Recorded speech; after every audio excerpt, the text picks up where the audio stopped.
listening to the GM Shuffle with Michael Lombardi, presented by DraftKings and VSiN. Here is Femi Abebefe.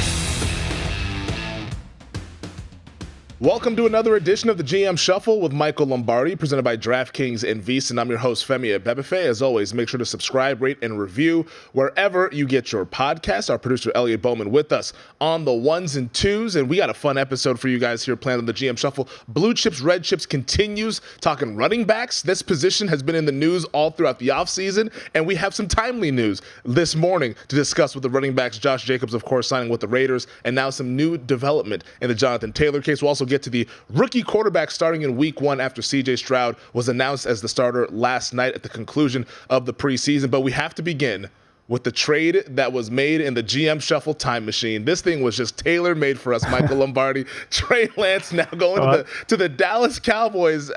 What the hell happened over the weekend, man? It was made for you, Femi. I mean, they knew you didn't see enough tape on Trey Lance. You felt like it was an injustice. And so they decided that Dallas, and being your team, they decided to give you more tape so you can watch and evaluate, and you can make a decision on this. So I think this was all done on your behalf. I really do. Well, Jerry Jones said that he didn't consult with Mike McCarthy or Dak Prescott. What he failed to mention that he did consult with me beforehand. And we made sure to get Trey Lance in the building and said, all right, let's get this thing, and maybe we can flip him for a day 2 pick in a couple of years or so. But we'll get to the Dallas side of this thing. I don't think that's their thinking. I don't think that's their thinking. I think this is what happens. Well, this is what happens. I mean, Jerry is the general manager, but Will McClay and the scouting staff there in Dallas, they do a really good job. They're very good at evaluating talent. And they had a grade on Trey Lance that was, probably it was a potential starter grade. And I think they had him in their sequence at the top of the second round, which is a fairly significant grade. That's a potential starter grade because, when you're drafting somebody in the second, 4-year contract, you're saying he has the potential to start. So a high potential starter grade. And I think what Jerry decided was, look, they were interested in Hurts. They lost out on him, similar to what Philadelphia, they lost out on Russell Wilson that year. And they felt like that's haunted them ever since until they drafted Hurts. So I think he felt like, look, I don't have to pay a minimum salary to the player this year. I owe him $5 million. If we're right with the evaluation, if our guys are correct, then we're getting a really good bargain here. If we're wrong, we wildcatted it and we put $6 million into it. Okay, we move on and we go from there. And I don't think in Jerry's world really that McCarthy would have anything to say one way or the other because this is all based on what they graded the player and they made the deal. So. We'll see. I mean, look, I don't think you can really attack. I don't know why Dallas is getting attacked for making the move. I don't get it. Look, you can trade down in the third round and pick up an extra fourth. Like, we make these fourth-round picks like they're absolute gold. Like, okay, they're you want them and you want to hit with them, and sometimes you do and sometimes you don't. But you can always get a fourth-round pick. You can move 5 spots and you can always pick up an extra fourth. It's not like it's oh, my God, So they really have very little into it, and you can't redo the contract. The 49ers already paid the $2 million roster bonus. They can't redo a rookie contract, so they're on the hook for $5 million guaranteed next year. If it works, let's face it, Jerry's an oil digger. I mean, he hit gold if he hits. If it's not, they go to the next well. Yeah, I mean, it's a lottery ticket. Like, that's how I interpreted it when the news came out Friday evening. I was like, hey, you're giving up a day 3 pick for a guy that clearly all the reports, like you mentioned, indicated that the Cowboys had a second-round grade on Trey Lance. So from a business standpoint, it makes complete sense to me. Now, what happens after that with the development and all that stuff, we're going to maybe get some more preseason tape in Trey Lance in the years to come, because I believe he'll be on the Cowboys for at least a couple of years. And then maybe we'll have a quarterback that's developed a little bit more. You're shaking your head like it's not possible. I mean, and this like you mentioned, this is a front office that does a really good job of evaluating talent. And clearly they thought of him to some degree. But they could be wrong. Yeah. They could be wrong. I mean, they've been wrong. Everybody's wrong. We're all wrong. We all make mistakes. Like, just because you get picked the third pick overall doesn't make sure you're great, right? I mean, Jim Plunkett was the first pick overall. He got traded from New England to San Francisco for a bunch of picks and got cut, and then he ended up resurrecting his career at the Oakland Raiders. I mean, look, these guys, they move around. Maybe it's the best thing. Maybe it's not. I just think, to me, I think that COVID year in evaluation where you really didn't get a sense of it, and we know where this thing started, we know where it ended up. We'll see. I think it's a worthy investment. As much as I don't think it's going to end up where they hope it will, I think it's worth the chance because it's the hardest position to find.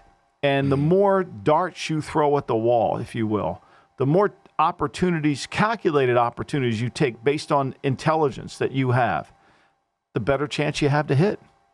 The Cowboys could be wrong. We know the 49ers were wrong as it pertains to this Trey Lance situation, trading up those 3 first-round picks.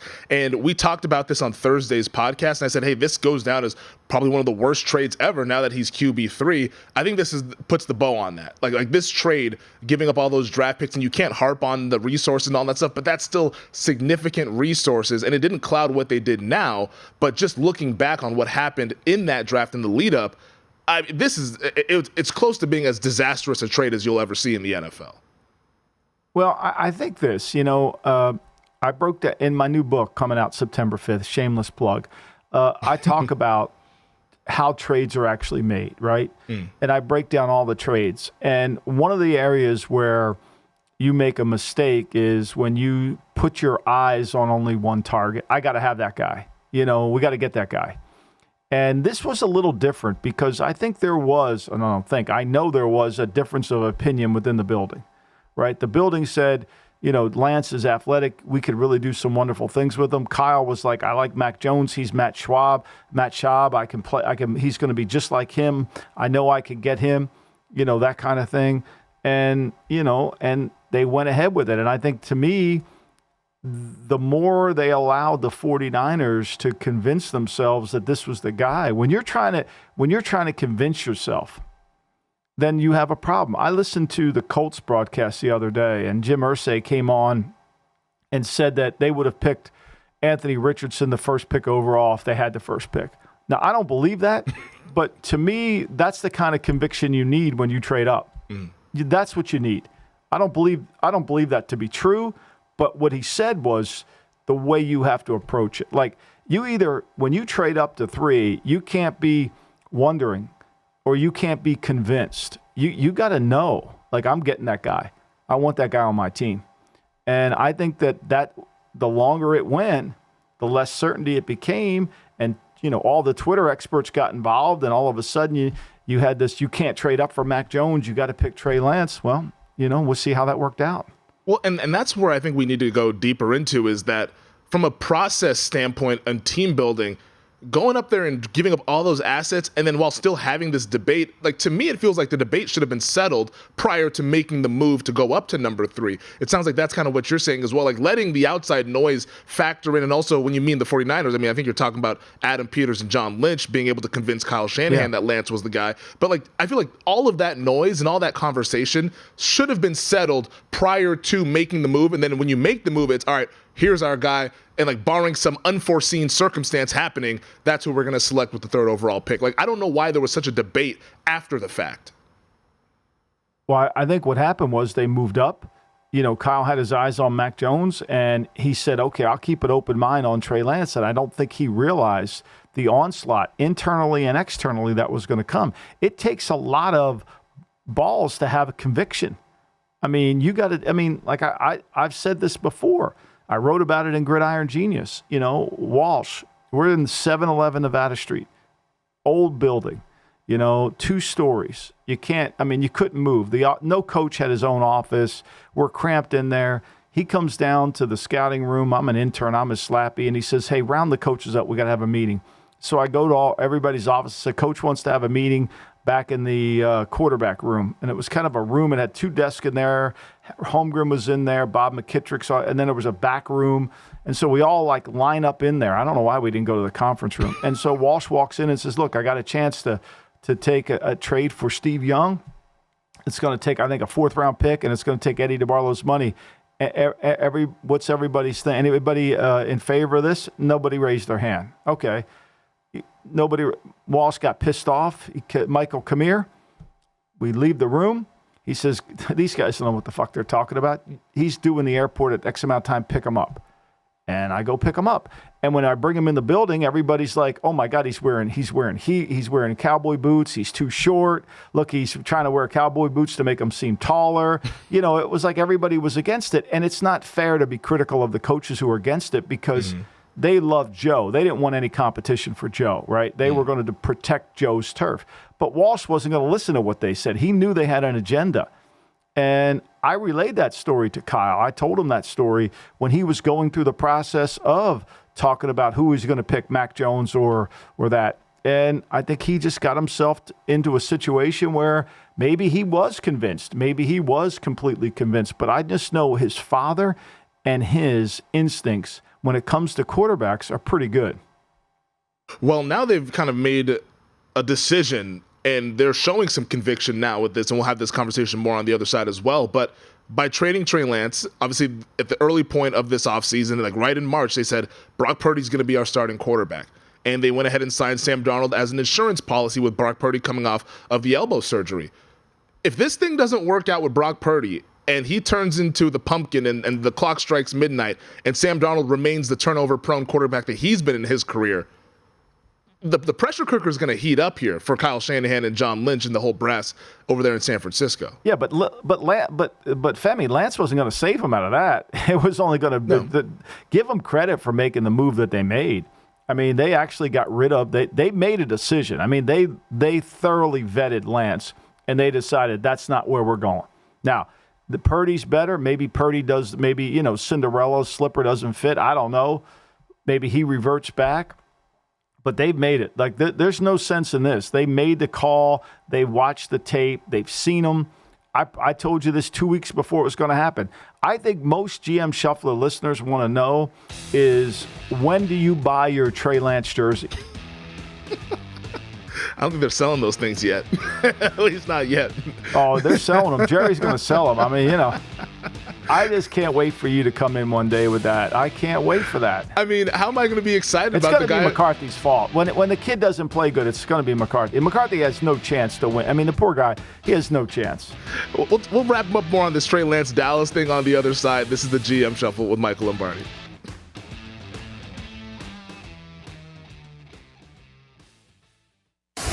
You're listening to the GM Shuffle with Michael Lombardi, presented by DraftKings and VSiN. Here is Femi Abebefe. Kyle Shanahan is convinced 1,000% that Trey Lance is a lost cause at quarterback, and we'll see if he's right. But I just know that if you're gonna give up on a guy, you're smiling and laughing about it, but I mean, because you make it sound like they made like this impulsive decision, like they're not at a shopping counter and they just didn't buy like the candy at the counter. Oh, we better get this and put it in our bag. Like, they vetted this, like they went through it, like they're in meetings, they had study, they knew what's going on. I mean, this is like they're a $1 billion industry. Like, they just didn't go through this. And it's always so funny because the people that are judging the decision don't even remotely know 1/3 about what it takes to play quarterback in the NFL. They don't even realize it. They don't even have a clue.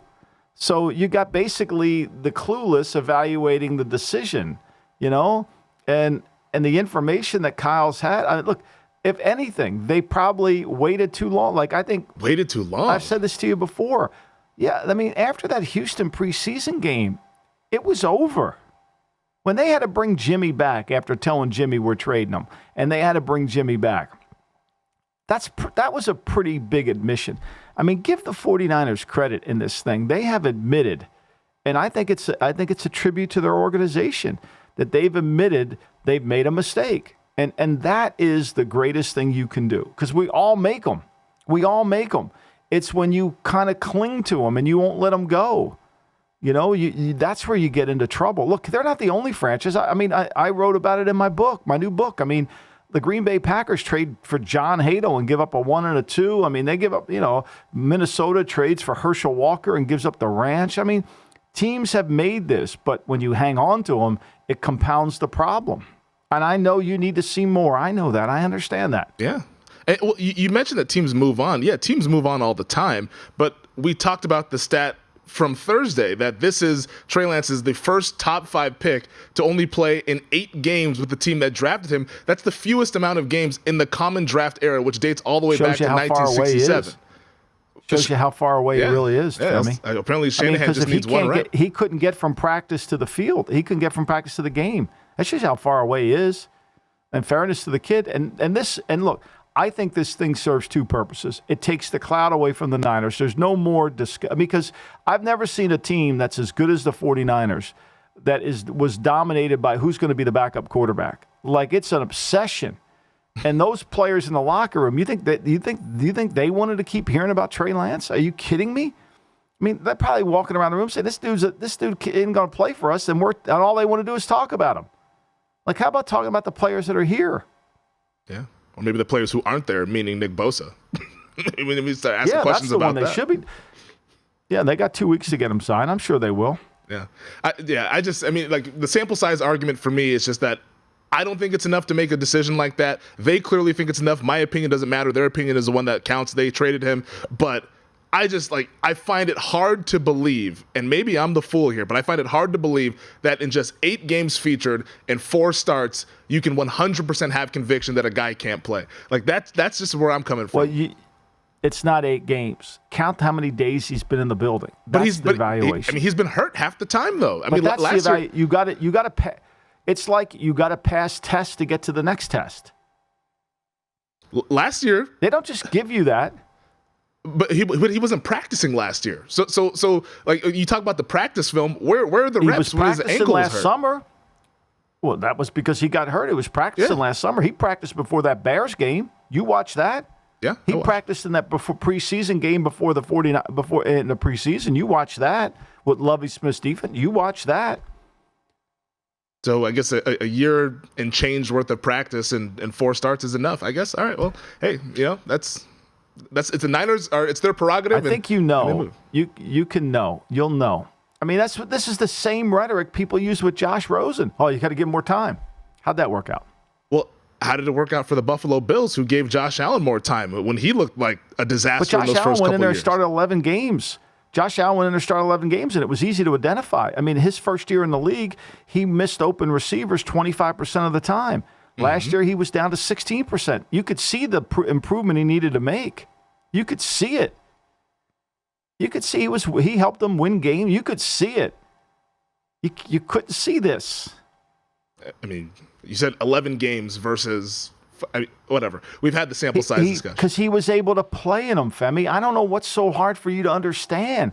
Like, you got to keep playing in them. Like, durability, reliability, all those things matter in the evaluation.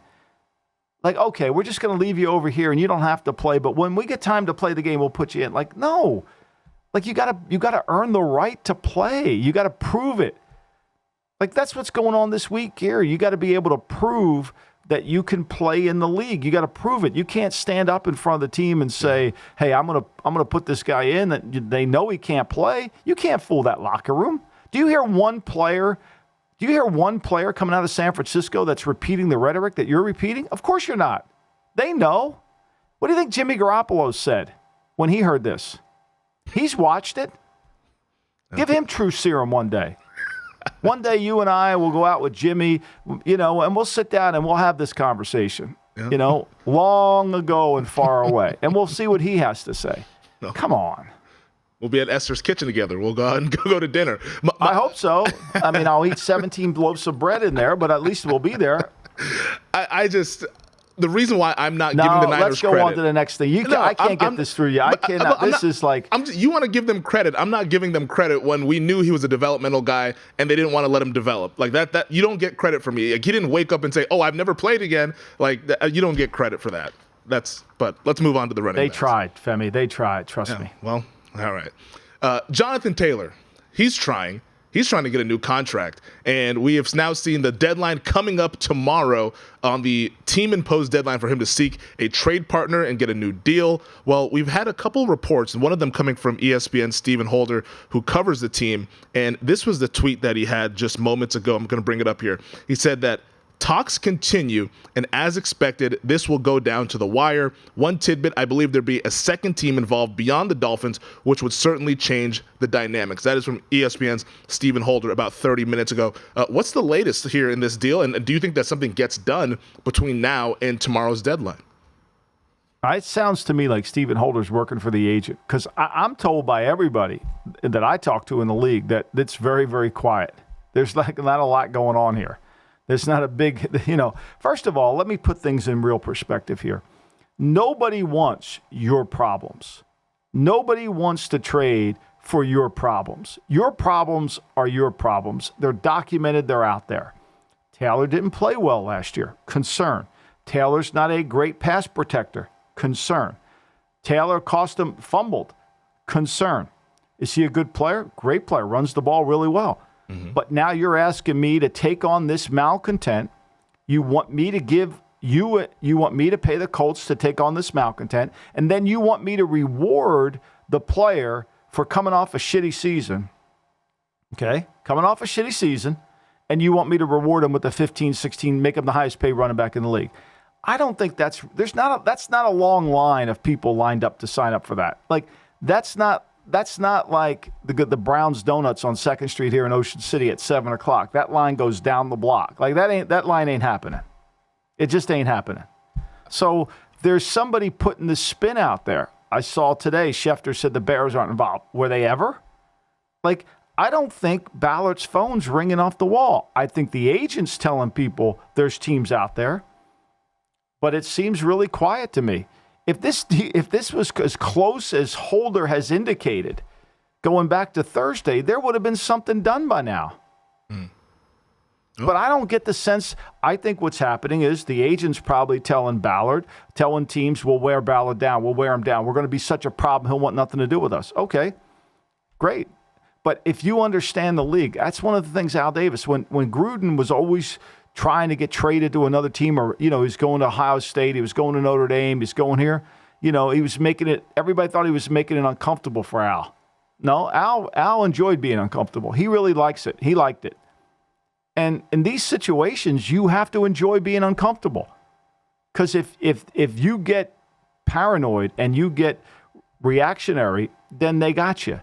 But if you're good at being uncomfortable, you have them. They can't control it.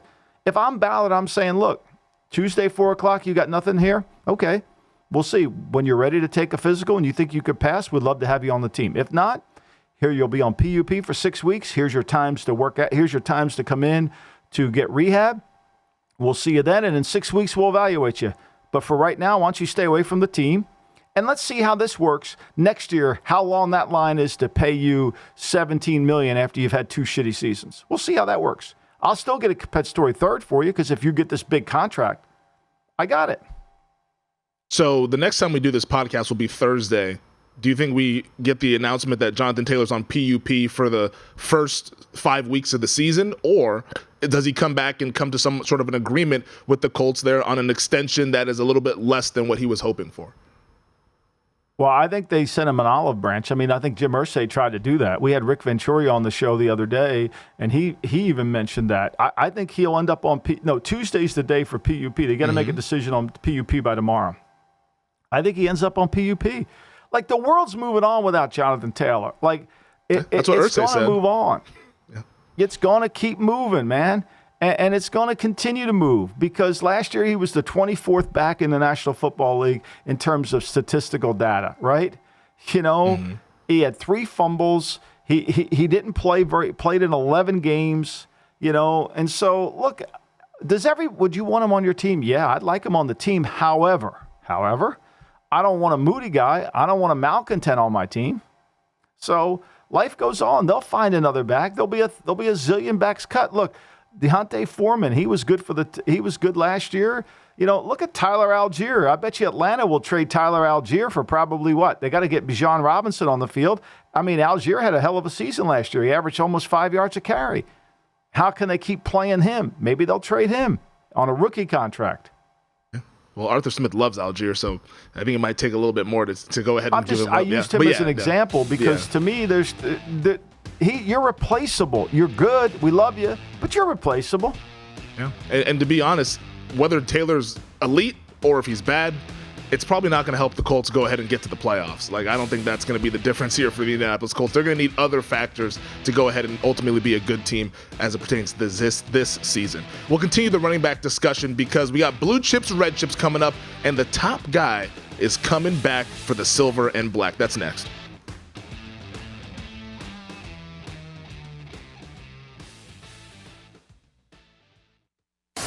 You're listening to the GM Shuffle with Michael Lombardi, presented by DraftKings and VSiN. Here is Femi Abebefe.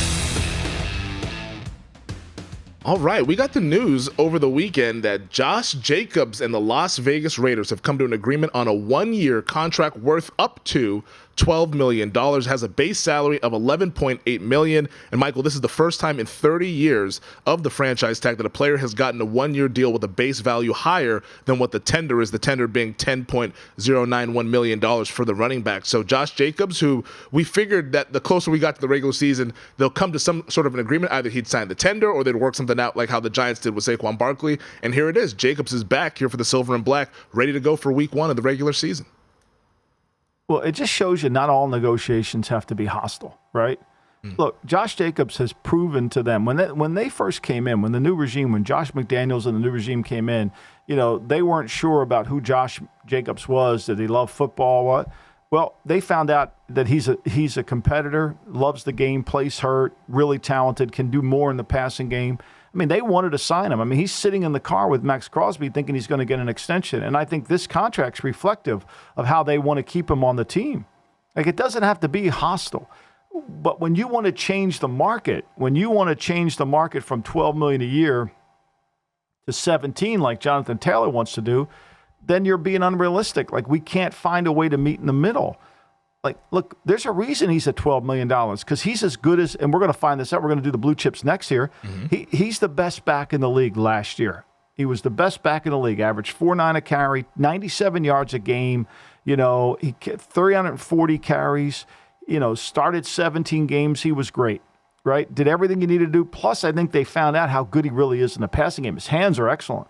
And he can pass protect. He's a dog in there. He can really step up and play. He's better than Jonathan Taylor while blocking. So to me, they are going to expand his game, and I think they found out about him, and so they said, okay, you're as good as Nick Chubb, better, maybe we're going to pay you just what Nick Chubb got. There's nothing wrong with that. That's the market. How come they didn't want to do a long-term extension at this number, at this 12 and change number here? Like, let's give him a 3 year. You don't know that. Oh. Okay. You don't know that.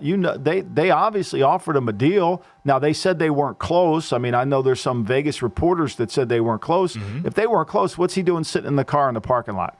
Like, he probably should have signed that contract. Probably was more than 12 a year. I would suspect it was. I don't know what it was, but I think listening to what Mark Davis said about the kid, they wanted to pay him. Do they want to pay him 15? No, this is the problem. See, it's hard to justify this whole deal because nobody wants to stay within the market. They want to just blow the market out of the water. Well, you're not going to do that. There's too many of them. There's just too many.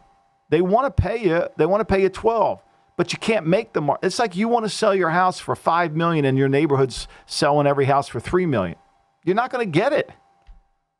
And to your point here, so Josh Jacobs, if he is tagged again next season, he would be on track to earn about $25.96 million over those 2 years. So you're saying that maybe he was offered something in the, was it 13 range per year on a I don't know what he was, but I have a hunch he was probably offered this type of deal. Like, why wouldn't you do it? And I'm sure with pretty good guarantee.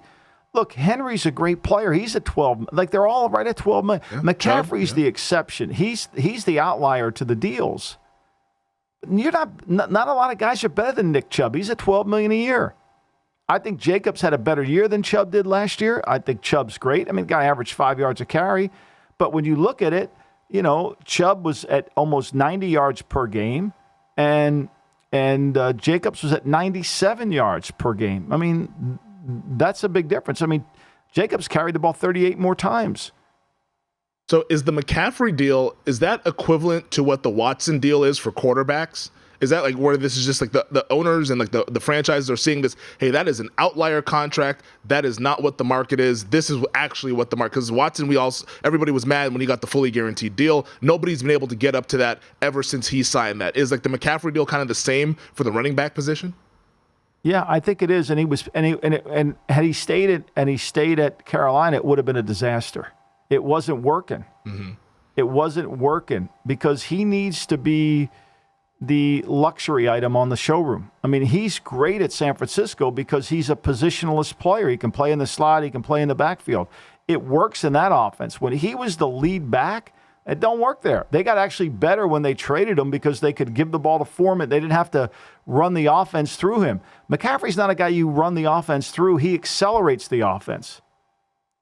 Whereas like Jacobs, you could run the offense through Jacobs. Henry, you have to run the offense through him. Chubb can run the offense through him. Barkley, the problem with Barkley is you can't really run the offense through him because he's not a great pass protector. Well, let's talk about some of these running backs that you can run the offense through as we begin our blue chips, red chips discussion on the position that has grabbed a lot of the headlines throughout this offseason. We'll start with your red chips list here, and the red chip running backs are as follows. Austin Eckler for the Chargers, Ramondre Stevenson for the Patriots, Aaron Jones for the Packers, Saquon Barkley of the Giants, and Travis Etienne as the Jaguars. What's the difference between these guys and the guys that you like up and the blue chip side of things? Well, I mean, look, I think ATN's a rising star, and I think so is Stevenson, and both of them can impact the passing game, which I think could make them higher value, which is what Aaron Jones does. Mm-hmm. I think Barkley's just so good as a runner. If he were better in the passing game in terms of protection and his hands and could run different routes, it could be. And Eckler's, to me, I wasn't sure whether to put Eckler. I think Eckler's a blue chip. I put him in the red chip. He's so good. 36 touchdowns, but Eckler's Eckler's like McCaffrey in a sense that he's a wonderful luxury item. You don't want to you don't want to wear him down over 17 games. If he had another back that could run with him in the backfield, he would be more dynamic. I think ATN's could be a star. I think in that offense with Calvin Ridley now, I think they're going to be really good. And, look, give Urban Meyer credit. ATM was the gift that he gave them. That might be the best thing about the Urban Meyer administration. Stevenson is a good player, and I think you're going to get more out of him. The Patriots will get more out of him in the passing game.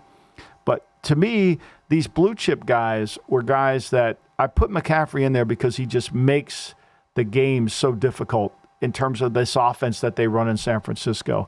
And he's so good at running routes in the slot. He's a slot receiver. He could be Hunter Renfrow, and then he can be a running back. Now, he's got to stay healthy. I mean, that last year was the first year he's been durable in 3 years. Right? And Chubb, to me, is dynamic. He doesn't get tired. He can close the game out. I think Pollard was a star last year. I think Pollard's an explosive play waiting to happen. Yeah, I think you might be higher on Tony Pollard than I am. I think in my own personal list, which I have not drawn out, but I think I'd have had Pollard as like a red chip guy. I just want to see it as with him being the bell cow, and this is the first year that we're going to see it. You and this seeing it. I love this. Imagine that. I love it. I mean, for a man that watches four games at one time, imagine wanting evidence. I've never seen a guy who needs to see it. I've never seen a guy who needs to see it. Like the guy changes field position. He's an explosive play every time he touches the ball. Yeah. Oh, I mean, I don't know what you need to see. I'm not saying I don't like him. He's a really good player. He was the compliment to Ezekiel Elliott. Now he's the guy in the backfield. He was not the compliment to Zeke. Zeke was the compliment to him. That's where I think you misconstrue it. Like Zeke, he could do everything. And he could be McCaffrey. I mean, you could line this guy up in the slot. You could put him outside the numbers. I mean, there's a lot you can do with this guy. This guy's a weapon. Now, he's got to stay healthy, coming off that injury. But, it's like, and the two guys that missed, I had Taylor as a missed and Kamara. I love Kamara's game, but I didn't think Kamara was the same back last year that he's typically been over 17 games. He was hurt last year a little bit. He's going to miss 3 games this year. Do I think he could rise above? Yeah. I think the best of the best last year, you have to give it to Jacobs. Not because my son's there or because the Raiders. I just think when you look at those numbers, 340 rushes, what he can do in the passing game, I think he's the best back. Last year, he was the best back, and I think he and Chubb are really close. Yeah, well, Jacobs led the league in rushing last year, so no arguments from me here on Josh Jacobs. But yeah, is Josh Jacobs? You probably need to see more, I'm sure. Well, we saw probably need to see more in Jacobs too. Yeah, I know. I just said he led the league in rushing. I saw it last year, so I would have liked you to have been in the room. I would have liked for you to have been in the room when we put on the Charles Haley tape. And Bill Walsh watched Haley line up at outside linebacker at James Madison playing against Georgia Southern. And Tracy Ham was the quarterback. And Tracy Ham took the snap, started to run the wing bone, went down the line. Haley tackles him. He's on his back. Ham pitches the ball to the running back. Haley leaves Ham, tackles the running back, 4-yard loss. Bill turns off the projector and looks at everybody in the room. Do we need to see any more? You would have been the guy in the room. Yes, coach, I need to see more. I need to see more of Charles Haley. There's no way we're taking him. You would have been that guy. Charles Haley, I need to see more. He's near and dear to my heart, man. That trade from the Niners to the Cowboys went ahead and helped Dallas win 3 Super Bowls over the next 4 years. Maybe another trade from the Niners to the Cowboys can launch another dynasty. I talk about that in the new book too. That trade is when you make it emotional. See, that's exactly that trade there is the perfect example of the Jonathan Taylor. You can't do it. That what I call that trade is we got to get this asshole out of the building. Right? We got to get this asshole out of the building. So you just say you got to get rid of him. And I regret this deeply because John McVay, who I love tremendously, God rest his soul, called me and I was in Cleveland. He said, "Hey, here's your boy. You got him here. You want him?" And I think it was 92, and we were not very good, and and shit. Al Davis MF'd me to no end you had a chance to trade for that, and you didn't do it. Do you understand? He shifts the game for you. He was right, But it was like timing and all that. You overthink things. But that trade, I got to get this asshole out of the building. That's when you make the worst trades. Yeah, you wrote about this in the Football Done Right. Yep. There we go. No, I can't wait to read that because it shifted the balance of power in the NFC, and the Cowboys went ahead and had a lot of success there. That's what when Al Davis called me. I could still remember I was in my office in Cleveland. He called my private number and he ripped me to no end. And I wasn't even working for him at the time. I wasn't even working for him at the time. I'm sure you enjoyed that. And it was a rip to educate me. It was a way to educate me, and it was the best thing I needed to hear. I mean, he was right. Last question here on the running backs. What do you think is the future of the position? Like, do you think that we're going to start to value more pass catching and pass protecting than we do actually running the football? Like, where does this go 10 years from now? Last week I was in Arizona, and they have a really good running back, Michael Wiley, number 6. He's really good. He's a good running back. He's got really good hands. I was watching tape, and he came into the room, and he asked me, like, what can I do? And I'll tell you what I told him. If I'm a running back in college, I want to work with the wide receivers every single day. Not that I want to be a receiver, but I want to run routes like a pro receiver. I want to run a sail route. I want to run a snag. I want to be able to run routes. If I can run routes, my value goes way up. That's why Pollard's so good, and I know you need to see more of them. But that's why. You need to run routes.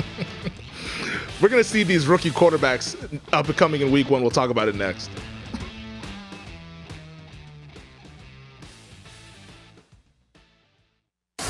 You're listening to the GM Shuffle with Michael Lombardi, presented by DraftKings and VSiN. Here is Femi Abebefe.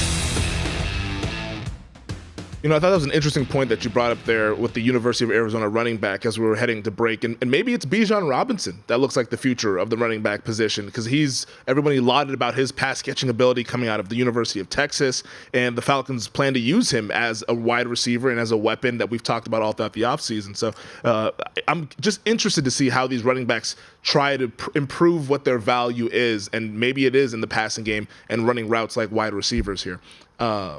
I think what we don't understand because people don't educate us with the television as they do. But when you have the receiver, okay, so let's say you're at San Francisco and you're in 11 personnel with Kittle, the tight end, and you've got Ayuk and you've got Samuel in the slot and you've got another receiver outside and McCaffrey's the running back, right? Mm-hmm. So now you take McCaffrey and you put him in the slot and you move Debo to the running back position, okay? Simple exchange. We call that, 11 exchange, okay? For the defense, if they're playing man, the linebacker has, or somebody in the nickel has McCaffrey. So now he's got to go line up over at the slot, and the corner has to go back into the box. How do we fit that? What do we do? What's our rules? What do we change? It's a simple move, right? Mm-hmm. But what did Einstein say about intelligence? You know, the highest level of intelligence is simplicity, being able to make something simple complex, right? And that's what they do. And so when you're a receiver that can do that, you think it's for the fans at home, it's, oh, they just swapped it. But all of a sudden now the rules of the defense have to plan, and you've got to go through it. Okay, how are we handling this? If McCaffrey's in the slot, here's where we're going to handle him. Okay, now what happens if they take McCaffrey and they put him outside you, Ayuk, and now he's outside the numbers, and Debo's the back? How do we handle that? Right? How do we handle that? What are we going to do when Debo and Samuel are both, when Debo and McCaffrey are both in the backfield at the same time? How we're handling that? You see, all these situations, this is what happens. When you can substitute without substituting, you put so much pressure on the defense to go through it, challenge their rules. How are we handling it? Cause confusion, right? How did Y motion ever occur in the National Football League, right? How did we ever see Y motion? Can I tell you how Y motion happened? I wrote about this in the book, too. Please do. So Bob Trumphy, remember the broadcaster Bob Trumphy? He was playing for the Bengals, and they called L formation or whatever they called it, and he went the wrong way. And he lined up at left. He was supposed to be right. So halfway through the snap count, he realized, oh, fuck, I'm in the wrong spot. So he gets out of his stance, he motions over, and he comes down there. Perfectly legal. And Walsh watches the tape, and he sees 5 different people move around because of Y motion, and he tells the staff, we need to put Y motion in now. It was accidental. It was accidental. Crazy. That's a hell of a story. It was accidental. Right? So you got to be able to. So this is why it's so hard. You know, now what happens is, here's what happens. Why doesn't all the teams do it? Well, because if you go put Jonathan Taylor, he doesn't run routes like that. So you really don't give a shit. Like, if they want to waste him out there, go ahead. Mm-hmm. Like, go ahead, do it, right? I don't care. He can only run 2 routes. You want to put Barkley out away from the numbers? What route's he running? Like, I don't care. Like, I don't have to spend much time on it because he can't hurt me. But McCaffrey can hurt me. Eckler can hurt me, right? So, like, that's where it becomes, if you have receiving skills. Ron Wolf did this. We did this. Whenever we graded a receiver in Cleveland that was a running back in high school, he always got a green dot on the card. Why? Because he knew what to do with the ball when it was in his hands. Like Brandon Cooks, your receiver at Dallas. He's one of the worst runners with the ball in his hands you're ever going to find. Like, he's a good receiver. He can get open. He can catch the ball. But he's not aware on how to run with it once he gets it. Where some of the guys that have played running back that know how to run with it, they're better receivers. I mean, Debo was a running back. I mean, he set the state record in South Carolina for kickoff returns. I mean, so that's what makes the game complex. And so you're sitting there and you want to play man, right? Well, Sean McVay. What's Sean McVay's, one of his tidbits of all time? Sean McVay always would, he's on the headset with Goff, and they break the huddle. And he's looking to see if the corners are staying inside. Why? Why would the corners stay inside the formation? Because they're in man coverage, and they got to find out who they're covering when the huddle breaks. They don't want to go right. They don't want to go to the defensive left because the receiver they're covering may go to the other side, so they stay in the middle. So when he sees that, he tells Goff, hey, they got man. They're playing inside. They're in man. They're in man, so we'll just figure this out. We'll sort it through, right? Now, if they're in zone, they line up where they're going to line up. Yeah. When the huddle breaks. You follow me? Mm-hmm. When you have this maneuvering of players without maneuvering, it's a completely different game. It's a completely different game. And so it's hard on the defense. And so the advantage that the running backs have is if they can impact the passing game in terms of the routes, in terms of the effectiveness of pressuring the defense, then you become a different player. Pollard, oh, fuck, he's out there. Oh, shit, who's got him? If we put a corner on him, they know we're in zone. We got to make sure. How do we handle this? What's our matchups? That's the game within the game. We don't talk about this because nobody wants to talk about it because they don't really understand it. And the coaches don't explain it to the broadcasters because it's too complicated. I honestly, like, that story about why we get Y motion, that's an all-timer. just a simple mistake, and now it's changed the way the game is played.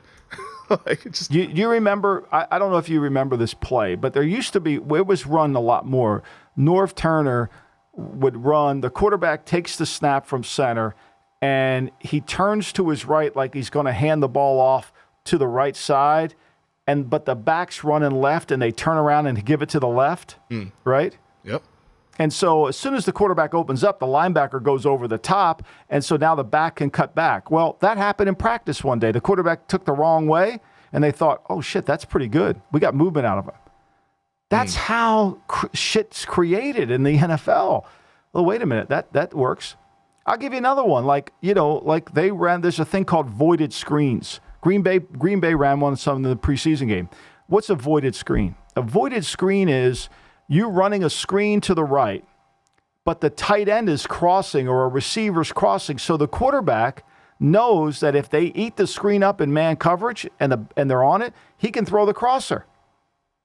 Right? But how did that come into play? That came into play because they saw it one day at practice. I think it was the Holmgren staff. They saw it at practice, like they're running screen, and the tight end just kept going across. Nobody covered him because everybody read screen. Well, throw it to him. We're not downfield. It's kind of similar to chefs when like they're making like a dish, and it's like, let me just get creative and try something this, and like this might not work, and then all of a sudden you come up with an excellent recipe out of a simple mistake. And now in football, it's like these mistakes that happen in the practice field, it changes your offense, and all of a sudden you start doing that, and that's the chess on grass that we talk about with football. So because you're challenging the rules, right? Yeah. Every defense has rules. Every defense has, if you do this, we do that. Every defense is, okay, it's predicated on here's what we have to do, and if you attack the rules and you know the rules, that's why if you're an offensive coach, whether you're a high school offensive coach or a college offensive coach that listens to this podcast, you spend more time understanding the origin and the value of the defense more than what plays are we going to run. Beaters, and I write about this too, beaters are not what you do.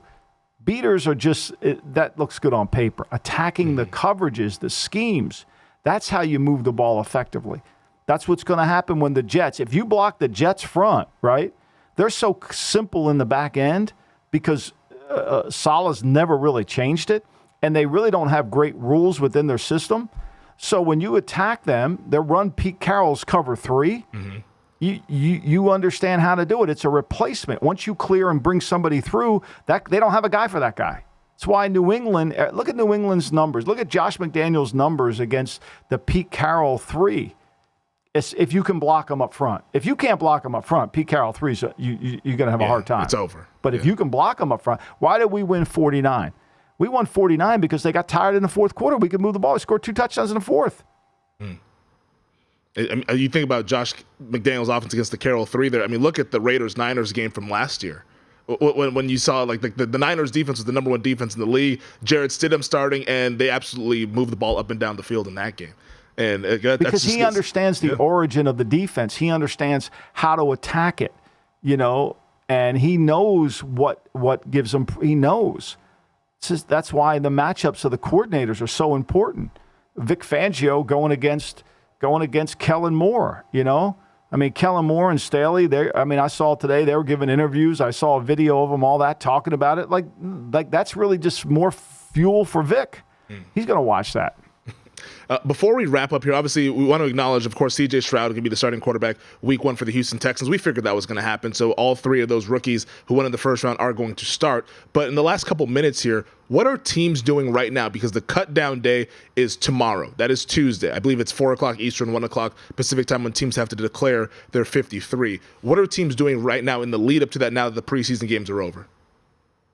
They're working the phones saying, hey, we're going to cut this guy. Would you be interested? Would you make this? I mean, I think there'll be 25. Usually there's 25. There's a bunch of trades. There's 25 to 30 claims that happen. we want to get this guy to our practice squad. What are we going to do? We got to count this guy who's hurt on our roster, then put him on IR. We'll bring a guy back. You'll see a lot of veterans get cut, vested veterans, because they're free immediately, and then they'll get re-signed. So you use those veterans for spots. I think the interesting thing in the next day or so is going to be what happens at the kicker position. Like San Francisco's kickers, and they're hurt. They might have to carry 2. Cleveland, their kicking situation, Cade York's been a disaster. He's playing Army kicking, right, left, right, left, right, left. So it's hard. What are they going to do? And what history has shown us, Femi, is that these kickers, Carlson, drafted by the Vikings, cut on practice. Raiders get him, great kicker. Elliott, Eagles, cut. Eagles claim him, get him after they had a guy hurt. I think that's Caleb Sturgis got hurt. They put him in there. Boom, they got a kicker. Buckner, take him from Carolina. They drafted him, cut him, take him off a practice squad. Now they got a great kicker. If you give up on these kickers too early, it could cost you. Yeah, that's a Cade York situation in Cleveland hasn't looked good, but kicking, it almost is like a confidence thing, and like sometimes guys get into a little bit of a rut, but then if you come out of it, you can be better off and have one of the best kickers in the league like the Raiders do with Daniel Carlson. That does it for this edition of the podcast. Thank you to our producer, Elliot Bowman. Thank you to DraftKings. Thank More you to film VSiN. for Femi. More Femi's film for keep me. Watching. Well, that's why we got 2 weeks until the regular season. I'm going to break it all down. Michael, I will talk to you on Thursday. We're going to talk Blue Chips, Red Chips coaches here on the GM Shuffle.